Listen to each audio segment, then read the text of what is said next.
পাগড়ি পুগড়ি লাগায়া টুপি টেপে লাগায়া লাইন ধরে টেবিল সাজায়া সুন্দর করে মন্দির পিছন দিয়ে সুন্দর করে এমনি এমনি রয়েছে নি এরা যায় আমরা পাহাড় দিতে আসছি যেন কেউ না ভাঙ্গে। ওরে বাপ রে বাপ, বাপ রে বাপ, কি তারে কইতে গাইছো রে? হ্যাঁ, আরো বরং হিন্দুদের অসুবিধা হয়। হিন্দুরা তাদের ধর্ম পালন করতে যে স্বাধীনতা আছে, এই স্বাধীনতা হস্তক্ষেপ করা হয়। কথা বলেন ঠিক না বেটি? বুঝা আমরা সম্প্রীতি ওহন করে উতলায় পড়ছ, খেলাফতের স্লোগান দিছ, ওহন কোন ট্যাবলেট খাইতাছ আমরা কি বুঝি না?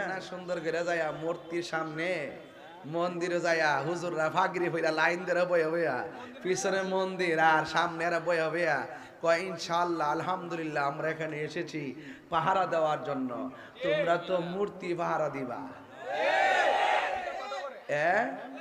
আরে বাবা, হিন্দুরা হিন্দুদের কাজ করবো, তোমরা তারা হিন্দুরা ডিস্টার্ব করতেছো। কথা কোন ঠিক না বেটে?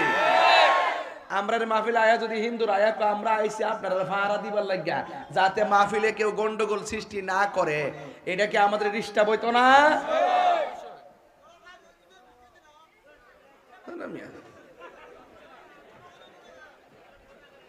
আমার কথা বুঝতেছেন আপনারা?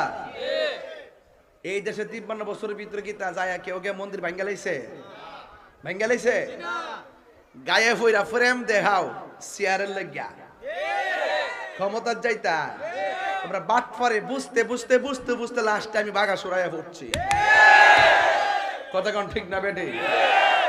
মাফি কলবি গায়রুল্লাহ নূর মুহাম্মদ সাল্লাল্লাহু লা ইলাহা লা ইলাহা ইল্লাল্লাহ লা ইলাহা ইল্লাল্লাহ লা ইলাহা ইল্লাল্লাহ লা ইলাহা ইল্লাল্লাহ লা ইলাহা লা ইলাহা ইল্লাল্লাহ মুহাম্মাদুর রাসূলুল্লাহ সাল্লাল্লাহু আলাইহি ওয়াসাল্লাম।